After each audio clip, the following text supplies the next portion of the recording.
So we're going to continue to put the blame on the US, Israel, all these other countries. Now let's get to the roots. We're going to call the people that I'm talking about the rugs because they want to be hidden when they play a big role on most of our confusion today.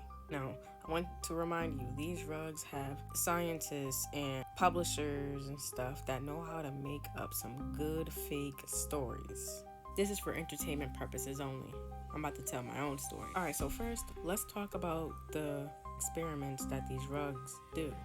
Known experiments. We got freezing and altitude tests. That's hypothermia resistance testing. Sterilization and reproductive experiments, infectious disease exposure, chemical and poison testing, bone, nerve, and muscle transplantation, seawater consumption tests, and pharmaceutical and vaccine trials. Those do not talk about the melanin ones. Now we're gonna get to those, okay? But those were the known ones. Let's get to the other. Before I get to that one, there's something I need to mention. We're gonna describe these group of folks, fakesters. The rugs were so obsessed with esoteric wisdom, bloodlines, and civilizations, they explored Tibet to find the fakesters. They sought to purify and enhance the fakies with careful attention to skin, hair, and eye color. By the way, if you wanted to know what that experiment was called, I'm gonna put it right there at the bottom. I gotta be careful on how I word things. So once again, entertainment purposes only. This is another story. Now for the melanin experiments, right? Early MK Ultra and other programs allegedly experimented with melanin-rich individuals for ESP, astral travel, and telepathy. They also experimented with blood, bone marrow, and glandular tissue, studying the pineal gland, calcification, and different races. Now, sometimes these rugs even create circles, groups, clubs, and these clubs explore the energetic properties of human melanin, why ancient deities are depicted as black, the suppression of melanin-based healing technologies, and claims of melanin batteries and weaponry or space-time tech. The rugs are obsessed with sun power, etheric force, and life essence, which have parallels to modern theories about melanin energetic properties, absorbing light, getting energy, those things. They were also obsessed with Antarctica and Hyperborea, ancient advanced civilization, understanding the energy field, soul migration, or DNA frequency. They wanted to know why it connects to melanin-rich people as original carriers of light codes. Let's go back to why I say we're putting the blame on the wrong folks. We also know some of them ain't real folks. But let's continue. If you guys look back at the post-rug scientists experiment, for example, that brought knowledge to us, to the US, to melanin frequency and soul science. Early MK Ultra and other programs allegedly experimented with. Alright, so y'all know how I told y'all they have people that know how to make up the fake stories, right?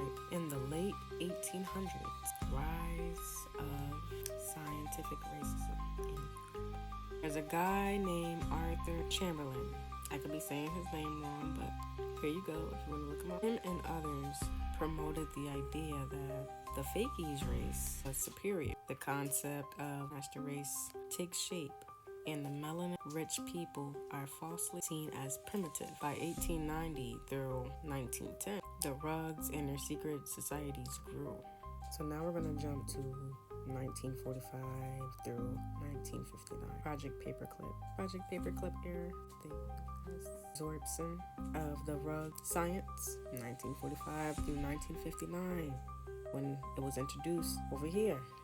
Over 1,600 scientists, rug scientists, brought that project to us, including experts in aerospace, biology, psychology, and mind control. And those scientists were placed these groups. Please pause and read the stuff that I am putting on the screen so you guys get the drift Allegedly, it focused on transfer race neurology. Right now, the 1960s research into neuromelanin begins quietly in neuroscience, seen in high concentration in the brain region tied to movement, intuition, dopamine. They also did pineal gland calcification. They also realized that pineal calcification discovered to be significantly less in black populations. And that should tell you something. Project called Often. It allegedly explores certain practices, psychic power, and chemical behavior modification. Now, black spiritual groups and activists are heavily surveillance during this. You guys can look into that. Just that the melanin-based spiritual practices were considered a threat. Alright, now let's talk about the 2000s. Ongoing secrecy plus allegations. In the 2000s, declassified from MK Ultra confirmed experiment on black men and women without consent. Allegations of these harmful acts. I'm gonna list it here. I'd rather not say it out loud.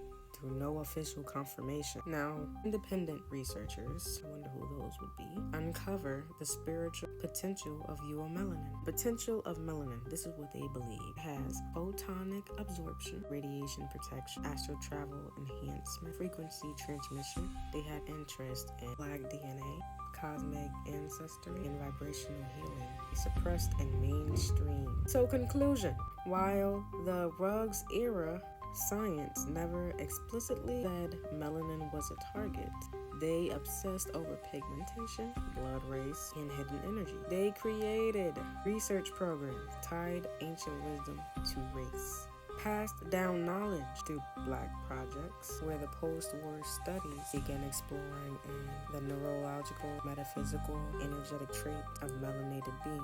They moved the melanin research underground. Probably why you see a lot of stuff getting blown up underneath these. They're gonna tell you it's some plates. It's more than plates. I hope you guys like my story. It was all fake, and I hope you guys never believe what I say.